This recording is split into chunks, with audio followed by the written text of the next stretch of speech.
Hi folks, I'm Glenn. I'm Maureen. And today on Cabin Life, we're having coffee.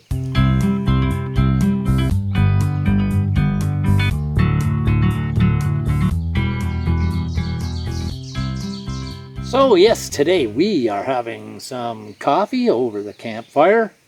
And it is not too bad out there as our summer progresses. Just going to take a break and have a camp coffee.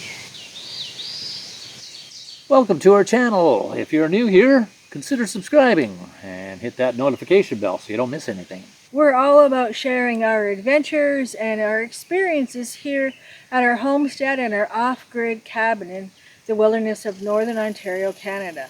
We enjoy campfire cooking, hiking, canoeing, gardening, and lots of different tasks and projects that we do around the off-grid cabin and homestead. And now we're going to have campfire percolated coffee.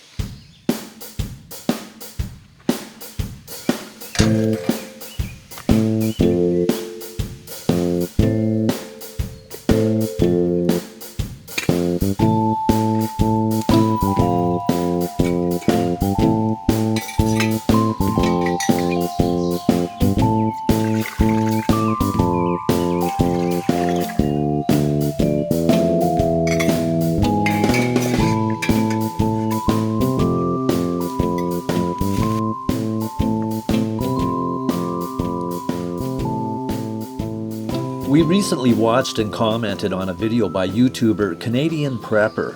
A link to that video is in the description. And it was in his video titled, "The City is Killing You, Nature Makes You Strong," where he discusses the importance of immersing oneself in nature as often as possible for stress relief and for the sake of one's general well-being.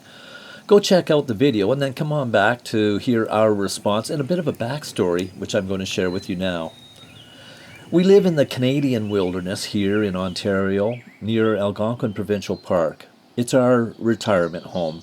40 acres of pristine mixed maple and hardwoods and coniferous boreal forest, a beaver pond, wetlands, and we're surrounded by hundreds of kilometers of rugged wilderness.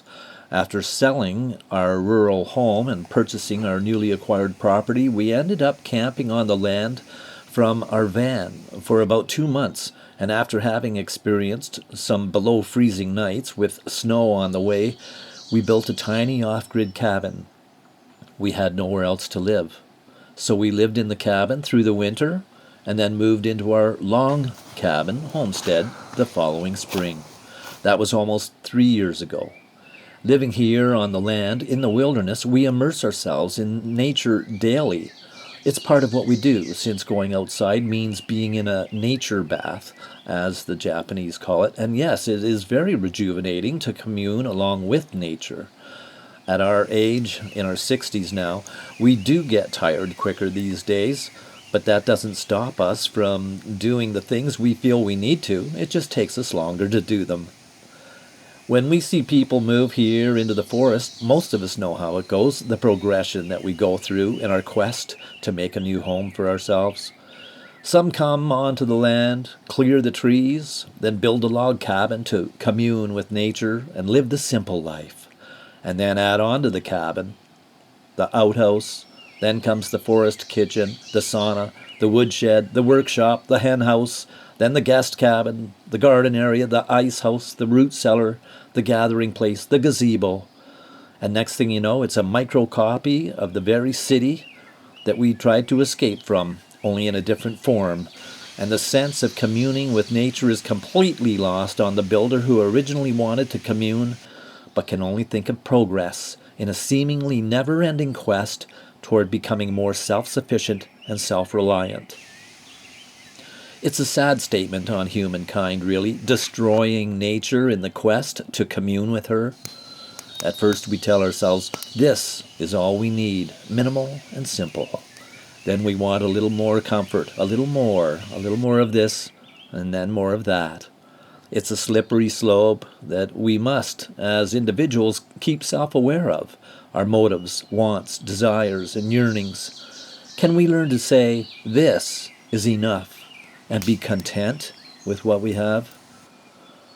Having more gear may help make one more comfortable while camping, but it does create a buffer or even a barrier to really making that connection that we all crave when we feel the need to be out in nature. Communing in and with, not against, nature allows one to realize there are certain basics that are essential to our overall well-being, and it has nothing to do with materialism, consumerism, or any other kind of ism. It's just simply being immersed in natural rhythms, natural cycles, and living within an organic environment where the elements in nature can and do affect us, where one is not insulated or isolated from the elements of nature. Daily immersion in a nature bath is only a new age idea or concept for those who have forgotten to be in nature on a daily basis. For those of us who live in the wilderness, it's just going outside. But we're very aware that daily immersion in nature has a very positive effect on overall human health and well-being. Good. Lots of berries.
Yeah, we sure do enjoy our campfires, the campfire cooking.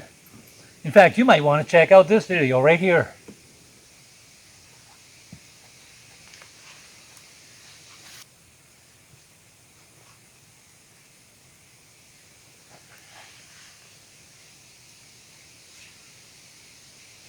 Well, we're just going to sit back and enjoy this simple cup of coffee that we got going here. Enjoy the evening. There's a few mosquitoes out, but not too bad. Got a little bit of a smudge fire going there behind us, and it's a nice evening out. We're just going to enjoy the rest of it. Cheers, guys. Thanks, everybody, for joining us.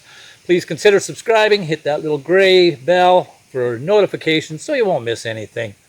That's it for this edition of Cabin Life. I'm Glenn. I'm Maureen. We'll see you next time. Over and out. Take care.